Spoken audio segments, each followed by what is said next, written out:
Daniel Harris was watering his tomato plants when the sky turned red. He looked up from his small garden and saw fire falling from the clouds. For a moment, his old mind refused to believe what his eyes were showing him. Then the sound came. A deep rumble that shook the ground under his feet. The capital city of New Haven, 30 miles away, disappeared under a cloud of smoke and flame. Daniel dropped his watering can. His hands, weathered by age and decades of holding weapons, began to shake. Not from fear, from memory. He had seen bombardment before. 30 years in the United Earth Defense Force had shown him what war looked like from every angle. He had retired to this quiet farming colony to forget those images, to grow vegetables and watch sunsets with his wife Margaret. She had gone to the capital this morning. A doctor's appointment. Something routine.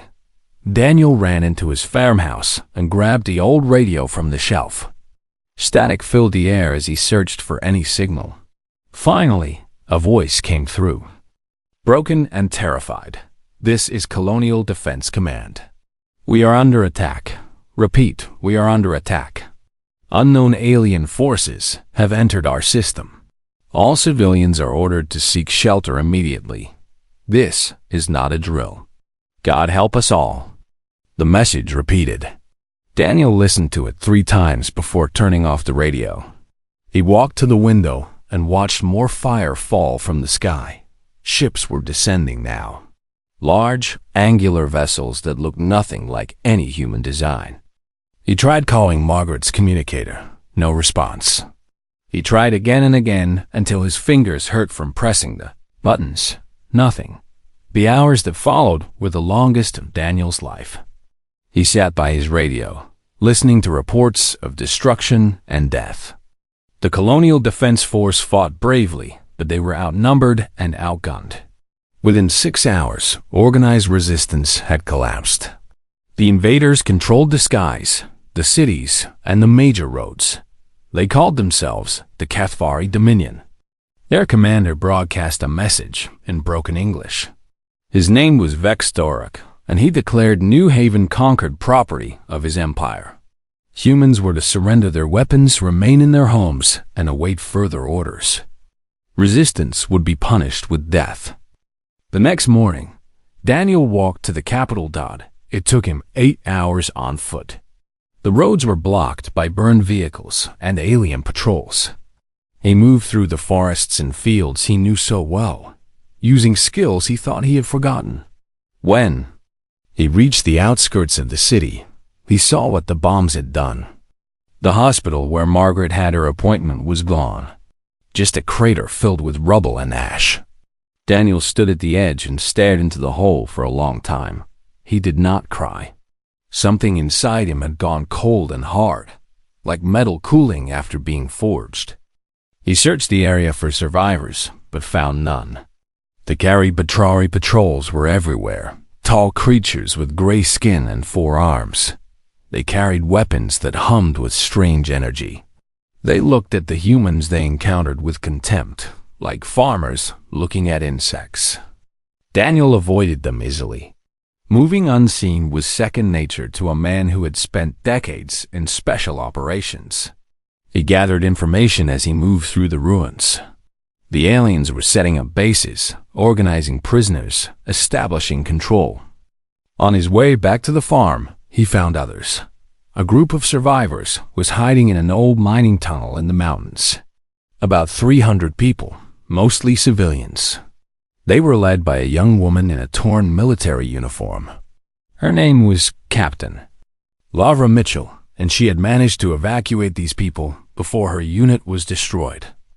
Lavra looked at Daniel with tired eyes when he approached. She had a pistol in her hand and suspicion on her face. "Who are you?" she asked. "Daniel Harris, retired military. My farm is about 10 miles east." "Retired?" Lavra looked at his gray hair and the wrinkles on his face. "How old are you?" 58. She lowered her pistol slightly. "I'm sorry, sir. We can't take in more people. We barely have enough food for the ones we have." "I'm not looking for shelter," Daniel said. I'm looking for fighters." Lavra stared at him. Then she laughed, but there was no humor in it. "Fighters? Look around you. These are farmers, teachers, shopkeepers. The military is gone. We have maybe 20 guns between us. The aliens have warships and energy weapons. What exactly do you expect us to fight with?" Daniel looked at the frightened faces in the tunnel. Children clutching their parents. Old people sitting in the dust. Young men and women with no idea what to do next. "I expect to fight with experience," he said quietly. "I spent 30 years learning how to kill enemies of humanity. I fought on 12 different worlds. I've survived situations that should have been impossible." He paused. "And I'm willing to bet I'm not the only veteran who retired to this colony." Lavra shook her head. "Even if you find other old soldiers, what difference will it make? You're talking about fighting a professional army with a handful of senior citizens." "Age took my speed," Daniel replied. "It didn't take my knowledge. These aliens think they've conquered us. They think we're beaten. That's their first mistake. And their second?" Daniel's eyes went cold. The same coldness that had filled him when he stood at the edge of his wife's grave. "They killed my wife. They destroyed our homes. They think this war is over." He looked toward the tunnel entrance, toward the alien ships patrolling the sky. "They don't understand what humans become when you take everything from them. They don't know that old soldiers never really stop being soldiers." Lavra was quiet for a long moment. Then she holstered her pistol. "What do you need?" she asked. "A list of everyone in this camp. Names, ages, occupations, and military history, if they have any." Daniel turned to face her fully. "We're going to build something these aliens have never seen before. We're going to show them why humanity conquered its own world before we ever reached the stars." Outside, the HFY patrols continued their routes, confident in their victory. Their commander slept peacefully in his quarters, certain that the conquered humans posed no threat. They had no idea that in a dark tunnel in the mountains, a war council was forming. They had no idea that the old man they would have dismissed as harmless was already planning their destruction. The hunters were about to learn what happened when prey decided to bite back. The list Lavra gave Daniel contained 312 names. He read through it carefully, looking for certain words in the occupation column. Words like retired military, or former service, or simply veteran. He found 47 of them. New Haven had been a peaceful colony, a place where people came to escape the noise of the core worlds. Many of those people were old soldiers looking for quiet, looking for a place to forget what they had seen and done. They had traded their weapons for farming tools and their uniforms for simple clothes. Now their quiet was gone. Now they needed to remember. Daniel gathered the veterans in a small cave near the main tunnel. They came slowly, some walking with difficulty, others helped by younger family members. Gray hair and wrinkled faces filled the dim space. Anyone watching would have seen nothing but a group of tired old people. Anyone watching would have been very wrong. Kevin Cho was 62 years old and walked with a cane. He had been a master sergeant in special operations, one of the best infiltrators in the service. His body was slower now, but his mind was still as sharp as a blade. He had already been organizing supply distribution for the refugees when Daniel found him. Patricia Reyes was 55. She had been a gunnery sergeant in the combat engineers. She knew explosives better than most people knew their own families. Since the invasion, she had been quietly sabotaging HFY patrols using mining charges. 3 alien vehicles had already mysteriously exploded. Marcus Webb was younger, only 34. A lieutenant in the colonial militia and one of the few military survivors. He was eager to fight but lacked experience in real combat. He watched the older veterans with a mixture of respect and doubt. Daniel stood at the front of the group and looked at his fellow soldiers. Some he recognized from old campaigns. Others were strangers. But all of them had the same look in their eyes. The look of people who had seen enough war to last several lifetimes. "You all know why we're here," Daniel began. "The HFY think they've won. They think we're beaten farmers and shopkeepers. They look at our gray hair and see weakness." Kevin Cho smiled slightly. "Their mistake. Their fatal mistake," Daniel agreed. "Combined, the people in this room have over 600 years of combat experience. We fought in jungles, deserts, cities, and space stations. We faced enemies that were bigger, faster, and better equipped than us. And we're still here." Patricia Reyes spoke up. "What exactly are you proposing, Daniel? A full rebellion? We're 47 people, most of us past our prime. They have thousands of soldiers and orbital support." "I'm not proposing a frontal assault," Daniel replied. "I'm proposing we do what humans have always done best. We adapt. We survive. We make our enemy bleed until they beg for mercy." He pulled out a rough map of the region, drawn from memory and information gathered over the past 2 weeks. The HFY control the cities and the main roads. But they don't know this land like we do. They don't know the tunnels, the forests, the hidden paths. They're not used to fighting an enemy they can't see. "Guerrilla warfare," Kevin said. "Hit and run. Sabotage. Psychological operations." "Exactly. We're not going to meet them in open battle. We're going to make them afraid of every shadow, every noise in the night, every road they travel." Lavra Mitchell had been listening from the entrance. She stepped forward with doubt on her face. "With respect, you're talking about old tactics against advanced technology. Their weapons can level buildings. Their sensors can detect movement from miles away. Their sensors are designed to detect military threats," Daniel explained. "They're looking for soldiers, vehicles, organized forces. They're not looking for an old woman planting a bomb under their supply truck. They're not looking for a retired farmer cutting their communication lines." Kevin Cho nodded slowly. "They're using a net design to catch fish. We're going to be water, flowing through every hole." Patricia stood up, her eyes bright with purpose. "I've already mapped out their patrol routes near the eastern mines. They're predictable. Same times, same paths. That's the behavior of an army that thinks it's already won.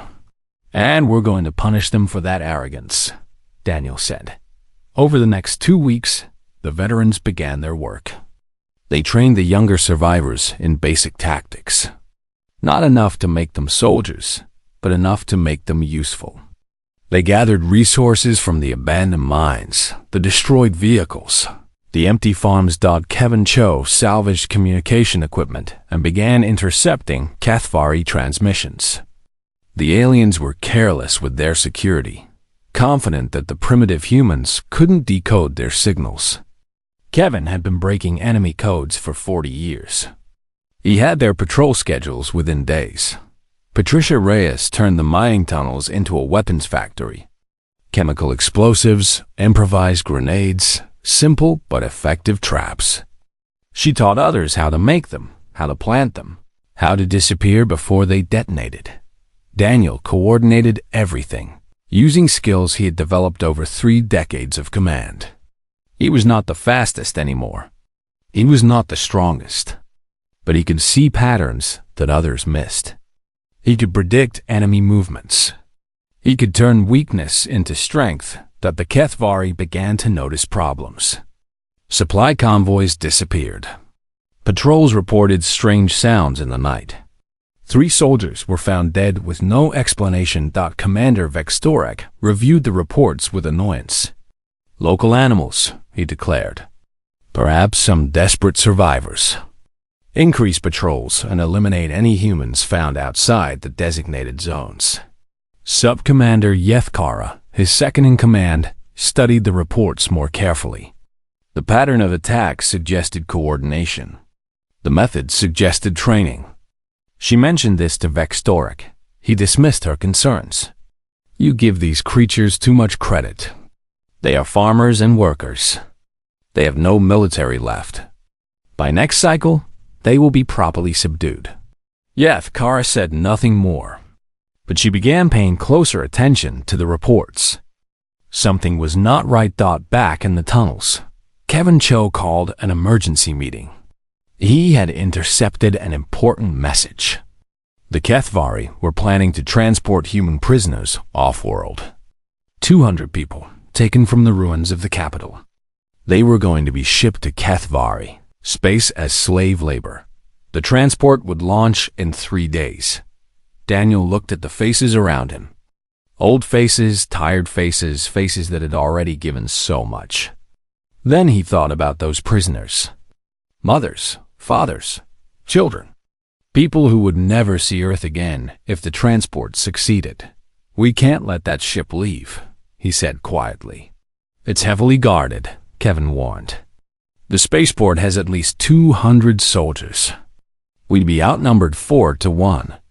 Daniel smiled, and it was not a pleasant expression. "Then we better make sure we're not seen until it's too late." Patricia Reyes began sketching plans on the dirt floor. Kevin Cho started listing the equipment they would need. Marcus Webb watched in amazement as these old men and women prepared for war like they had never stopped fighting. The HFY had no idea what was coming. They had conquered a planet of peaceful civilians. They had crushed the organized military. They had completely failed to notice the 47 wolves hiding among the sheep. The night before the attack, Daniel could not sleep. He lay on his thin blanket in the tunnel and stared at the rocky ceiling. Memories played through his mind like old movies. Battles he had fought.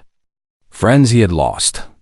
The weight of command that never truly left a soldier's shoulders. Tomorrow, some of his people would die. He knew this with cold certainty. The question was whether their deaths would mean something. He heard footsteps and turned to see Patricia Reyes sitting down beside him. She looked as tired as he felt. "Couldn't sleep either?" she asked. "Never can before a mission. Even after all these years." Patricia nodded. "I keep thinking about my daughter. She's back on Earth with her family. She doesn't even know what's happening here." She paused. "I'm glad she's safe, but I wish I could see her one more time." Daniel understood. He thought about Margaret, about the life they had planned together, the grandchildren they would never have, the quiet years that had been stolen from them. "We're going to make this count," he said. "For everyone we've lost, for everyone still fighting." At dawn, the assault began. Kevin Cho had established a command post in an abandoned warehouse overlooking the spaceport. From there, he could see the prisoner transport ship and the soldiers guarding it. His salvaged equipment let him communicate with teams scattered across the area. Patricia Reyes led the demolition team. 5 veterans with enough explosives to level a building. They moved through the sewers beneath the spaceport, silent as shadows. Daniel commanded the main assault force. 20 fighters, a mix of veterans and trained volunteers. They approached from the east, using the wreckage of destroyed buildings as cover. Young Anthony Dunn was with Daniel's group. He was only 23, a colonial guardsman who had survived the invasion by hiding under corpses. The trauma still showed in his eyes, but so did determination. "Stay close to me," Daniel told him. "Move when I move. Stop when I stop. Don't think, just react." Anthony nodded, gripping his rifle tightly. At exactly 0600, Patricia's team detonated the first charges. The spaceport's fuel depot erupted in a massive fireball. Alarms began screaming as HFY soldiers scrambled to respond. "Now," Daniel said. His team moved forward. They had rehearsed this approach a dozen times in the tunnels, walking through imaginary buildings until every step was automatic. Even the oldest among them moved with purpose, their aging bodies remembering patterns drilled into them decades ago. The HFY were confused. The explosion had destroyed their command center's external communications. Officers shouted conflicting orders. Soldiers ran in different directions. Daniel's team hit them from the side, appearing from the smoke like ghosts. The veterans did not fight like young soldiers. They did not rush or charge. Every movement was efficient. Every shot was aimed. Years of experience compressed into moments of lethal precision. Anthony watched Daniel in amazement. The old man moved differently than anyone Anthony had ever seen. There was no wasted motion, no hesitation. He flowed through the chaos like water flowing downhill, always taking the path of least resistance, always finding the gaps in enemy defense. Kevin's voice crackled through the radio.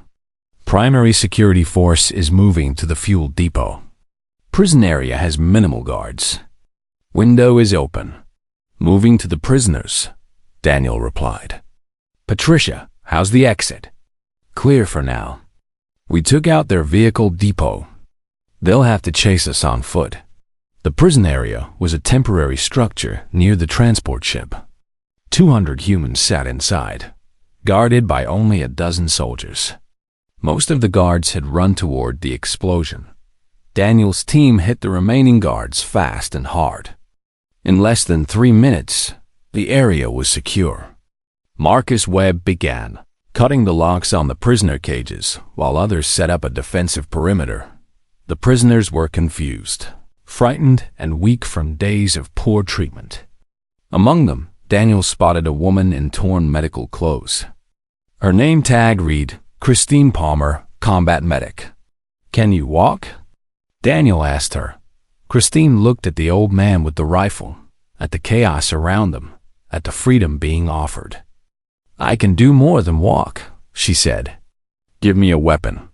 Daniel handed her a pistol from a fallen guard. Welcome to the resistance. The evacuation began. Veterans guided the prisoners toward the escape route Patricia had prepared. It was a path through destroyed buildings and drainage tunnels, invisible to HFY sensors, but the enemy was recovering. More soldiers were converging on the spaceport. Gunfire erupted from multiple directions. We're running out of time, Kevin warned. Heavy reinforcements inbound from the north. All teams fall back, Daniel ordered, covering fire and withdraw. The veterans knew this dance. They had performed it on 100 battlefields. Fire, move, cover. Fire, move, cover. They retreated in good order, never turning their backs, never breaking formation.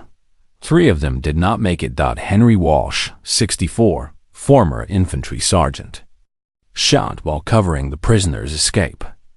He fell without a sound. Maria Santos, 57, former communications specialist, caught by debris when an alien grenade hit too close. She told the others to keep moving with her last breath. George Kim, 60, former armored vehicle commander. He stayed behind to draw enemy fire, giving his team time to disappear into the tunnels.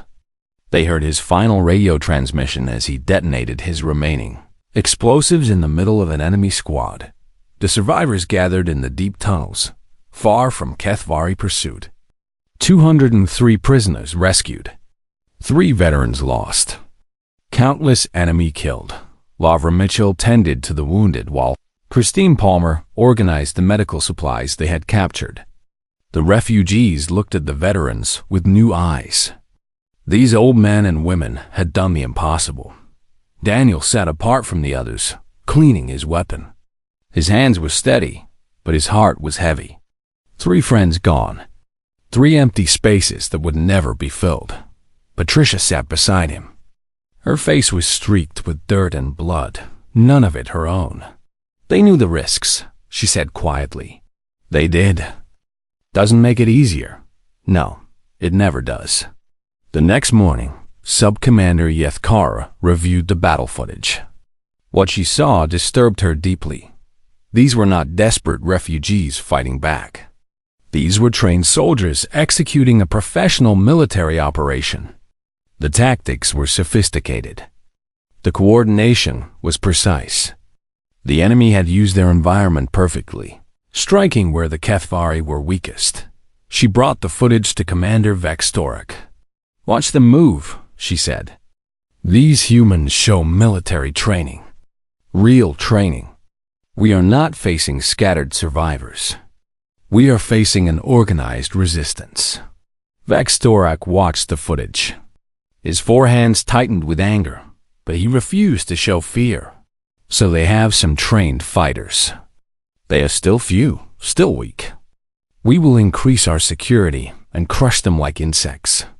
Commander, I recommend requesting reinforcements from the homeworld. These humans are more dangerous than enough." Vextoric's voice echoed through the command center. "I will not admit to our leaders that we cannot control a conquered population of farmers. We will handle this ourselves." Kara bowed and said nothing more. But she began preparing private reports to send home. Someone needed to understand what was really happening on this planet. In the tunnels, Daniel looked at a message Kevin had intercepted. The HFY were planning retaliation. Increased patrols, collective punishment, public executions. They were afraid. That was good. Afraid enemies made mistakes. Daniel called his remaining veterans together. They had won the first battle, but the war was just beginning, and humans had a very long history of fighting wars. 2 months of war changed everything. The HFY had come to New Haven expecting easy conquest. They had found something very different. Every road became a trap. Every shadow hid danger. Their soldiers began refusing night patrols, knowing that humans move through darkness like fish through water. Daniel's resistance grew stronger with each passing week. The success at the spaceport had inspired others. Young men and women who had hidden in fear now came forward asking to fight. Veterans trained them in small groups, passing on decades of hard-won knowledge. Kevin, Joe had built an intelligence network that reached into every HFY installation. Human workers forced into labor became his eyes and ears, reporting troop movements, supply schedules, and command decisions. The enemy could not sneeze without the resistance knowing about it. Patricia Reyes had transformed the mountains into a fortress. Hidden bunkers, concealed pathways, buried supply caches. If the HFY ever found the main tunnels, they would discover that the humans had already vanished to backup locations. The aliens tried to adapt. Commander Vextoric ordered brutal countermeasures. Anyone caught outside authorized zones was executed. Families of suspected rebels were imprisoned. Food supplies were restricted to force cooperation. None of it worked.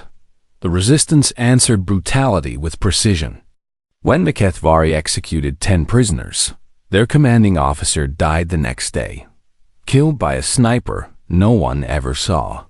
When they burned a food warehouse, 3 of their ammunition depots exploded simultaneously. The message was clear. For every crime, there would be punishment. Then the HFY homeworld sent High Commander Zethford. Zethford was unlike Vextoric. He was quiet, patient, and dangerously intelligent. His first action was to study human military history. He read about guerrilla wars on Earth, about insurgencies that had lasted decades, about the terrible cost of fighting an enemy that refused to surrender. He recognized immediately what Vextoric had failed to see. These humans were not random survivors. They were veterans, experienced soldiers using tactics refined through centuries of human conflict. Zethfern changed the HFY approach. No more predictable patrols. No more isolated bases. Instead, he concentrated his forces in fortified positions and began systematic sweeps of the countryside. He used thermal sensors, drone surveillance, and ground-penetrating scanners. He also used terror. A small farming village called Green Valley had been helping the resistance. They had hidden supplies and provided information. When Zethfern discovered this, he did not simply arrest the guilty parties. He destroyed the entire village. 300 civilians killed in a single hour. Daniel heard the news in the command tunnel. He sat in silence for a long time, staring at nothing. Around him, his veterans watched with worried eyes. "It's not your fault," Patricia said. 300 people, farmers, children. Daniel's voice was barely a whisper. "They died because of us." "They died because of the HFY," Kevin corrected sharply. "The enemy pulled the trigger. Not us. We brought the war to their door." Laura Mitchell stepped forward. She had changed in the past 2 months, the young idealist becoming a hardened warrior. "Those people knew the risks. They chose to help us anyway. Do you know why?" Daniel did not answer. "Because they believed in what we're doing. Because they would rather die fighting than live as slaves." She knelt beside him. "If we stop now, if we give up because of what happened, then those 300 people died for nothing. Their sacrifice becomes meaningless. And if we continue, more villages will burn. More innocent people will suffer." "Yes," Laura admitted. "That's the truth of war. It's ugly and painful and unfair. But the alternative is worse. The alternative is surrender. The alternative is letting the HFY do whatever they want to every human on this planet." Daniel looked at the faces around him. Old faces, young faces, all of them carrying the weight of impossible choices. He thought about Margaret, about the life they had lost. He thought about the prisoners they had saved, the patrols they had destroyed, the hope they had kindled. He stood up slowly, his old joints aching from 2 months of hard living. "Kevin," he said, "what's ZFY's next move?" Kevin checked his intelligence reports. "He's consolidating his forces around the capital, building a permanent fortress. He plans to control the cities absolutely and let the countryside starve into submission." "Patricia, can we hit his supply lines?" Patricia smiled, a hard expression that showed no mercy. "Already working on it. The mountains control every major road into the capital. We can make every supply run a nightmare. Then that's what we do. We don't stop. We don't give up. We make them bleed for every mile, every bullet, every breath they take on our world." The campaign continued. Derek Santos emerged as one of the Resistance's best fighters. At 28, he was among the youngest in the original group. What he lacked in experience, he made up for in courage and quick thinking. Daniel took him under his wing, teaching him the tricks that had kept old soldiers alive through impossible odds. Christine Palmer established a network of hidden medical stations. She trained others in field medicine, saving lives that would have been lost to minor wounds. Her calm presence in the chaos became a source of strength for everyone around her. The war ground on through weeks of ambush, sabotage, and midnight raids. The HFY learned to fear certain areas, places where patrols simply vanished. They began calling the mountains the dead zone and refused to enter without massive support. ZFY grew frustrated. His systematic approach was working slowly, but the human resistance adapted to every tactic. When he used drones, they learned to hide from thermal sensors. When he swept the forests, they melted into tunnels. When he fortified positions, they bypassed them entirely and struck elsewhere. He began to understand something disturbing. These humans were not just fighting to survive. They were fighting to win. And they had the patience and determination to continue for years if necessary. Then Kevin intercepted the message that changed everything. "Daniel, you need to see this." The message was from United Earth Central Command. A relief fleet was being assembled. 15 warships, 20 transport vessels, and enough ground troops to take back the entire colony. Estimated arrival: 32 days. 32 days, Laura breathed. "We just have to hold on for 32 more days." Daniel felt something he had not allowed himself to feel in months. Hope. "They're coming," Patricia said. "They're actually coming. Kevin was already planning. If we can coordinate with the fleet, hit key targets right before they arrive, the HFY will be caught between us and the relief force. It could be a complete victory. That's a big if, Daniel cautioned. Zethvern is smart. He'll detect the fleet long before it arrives. He'll prepare for the attack or try to evacuate. Then we need to make sure he's too busy to prepare, Laura said. We hit him with everything we have. Maximum pressure, maximum chaos. Keep him focused on us while the fleet moves into position. Daniel looked at his remaining veterans. They had lost 18 of the original 47 in 2 months of fighting. 29 old soldiers remained, leading a force of nearly 400 trained fighters. This will be the hardest month we've ever faced, he told them. We're going to push harder than we've ever pushed. Some of us won't see the victory we've been fighting for. He paused. But our children will. Our grandchildren will. Every human who comes to this world after us will live free because of what we do in the next 32 days. Kevin Cho smiled, his weathered face creased with lines. I've been waiting my whole life for one last good fight. Then let's give them one they'll never forget. Patricia added. Daniel nodded. He thought about Margaret, about the peaceful retirement they had planned. That future was gone, but maybe a different future was still possible.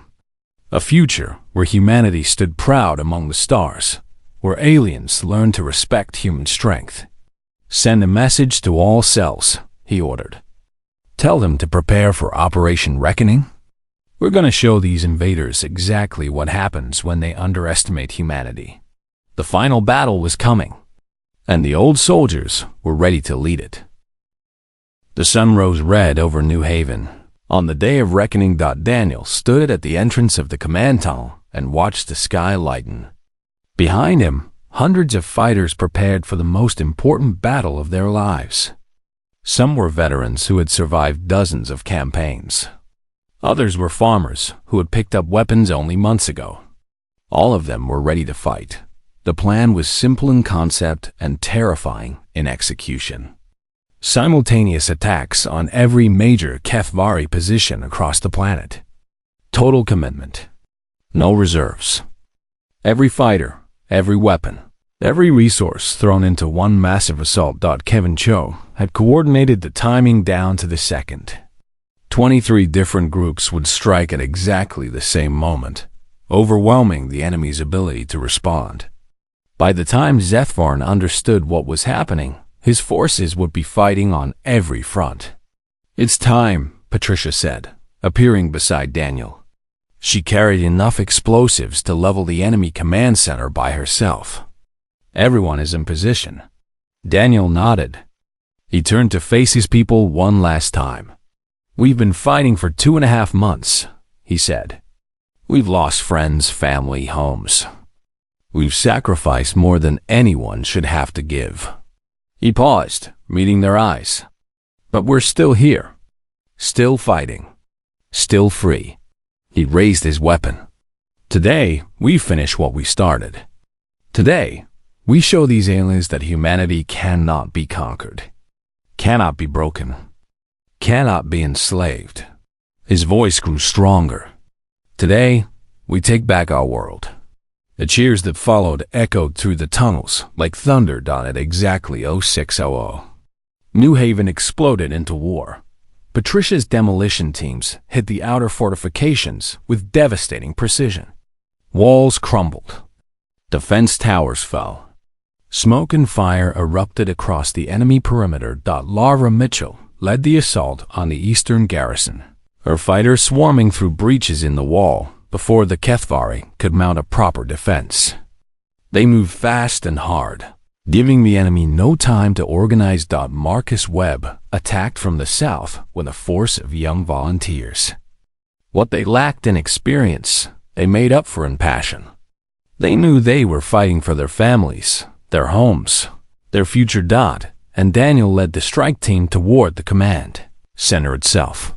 They moved through streets they had once walked as peaceful citizens, past buildings where they had worked and shopped and lived their lives. Now those streets were battlefields, and those buildings were obstacles between them and victory. Kevin Cho guided them from his communication post, monitoring enemy movements and directing the assault. His voice was calm, steady, professional.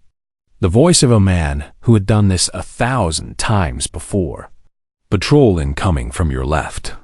4 hostiles. Wait for them to pass the intersection, then move. Daniel hand-signaled his team. They pressed against the walls, invisible in the shadows. 4 HFY soldiers marched past, unaware that death waited just meters away. The team let them pass. No point wasting ammunition on targets that weren't mission-critical. They reached the outer wall of the command complex. Patricia's people had already placed charges at the weak point she had identified weeks ago, breaching in 10 seconds. Patricia announced over the radio. The explosion tore a hole in the wall large enough to drive a vehicle through. Daniel's team poured through the gap, weapons blazing. The HFY inside were caught completely off guard. They had expected attacks on the outer defenses. They had not expected humans to penetrate this deep, this fast. Their confident arrogance became their final weakness. Daniel fought his way through the corridors he had memorized from stolen blueprints. Decades of training flowed through his aging body. He was not fast. He was not strong. But he was smart, and he was precise, and every shot found its target. Then Kevin's voice crackled with static. Daniel. Enemy, counterattack at my position. Heavy numbers. I can hold them, but the transmission dissolved into the sound of gunfire. Kevin, report. Kevin. Silence. Patricia grabbed Daniel's arm. We have to keep moving. The mission, I know. Daniel's voice was tight with pain. I know. They pushed deeper into the complex, fighting through every room, every corridor. The team took casualties. Young fighters fell. Old soldiers died standing. Patricia rigged the central power plant with her remaining explosives. This will take out half the complex when it blows. Set for 5-minute delay. Make it 3. We need to be sure. That doesn't leave us much time to get out. Then we'd better move fast. They found High Commander Zethvern in the main operations center. He stood alone, surrounded by dead bodyguards and burning equipment. His forearms held weapons, and his eyes showed no fear. Impressive, he said, his voice calm despite the chaos around him. You have fought well for primitives. I respect that. Daniel kept his weapon raised. Surrender. Your forces are being destroyed across the planet. A human fleet is coming. It's over. Zethvern laughed. You think I fear death? I am HFY. We do not surrender. He tilted his head. But I am curious. Why do you fight so hard? This is one small colony. Surely the lives lost are not worth it. You came to our home, Daniel replied. You killed our families. You burned our cities. His finger tightened on the trigger. We don't forgive. We don't forget. And we don't stop fighting until the enemy is destroyed. Humans, Zethvern said, almost admiringly. Such a small, fragile species. Such enormous fury. He raised his weapons. Very well. Let us finish this. The fight was brutal and short. Zethvern was faster and stronger than Daniel. But Daniel had 60 years of combat experience and 2 months of burning rage. When it was over, Zethvern lay dead on the floor, and Daniel had a deep wound across his chest. Blood soaked his shirt as he struggled to stay on his feet.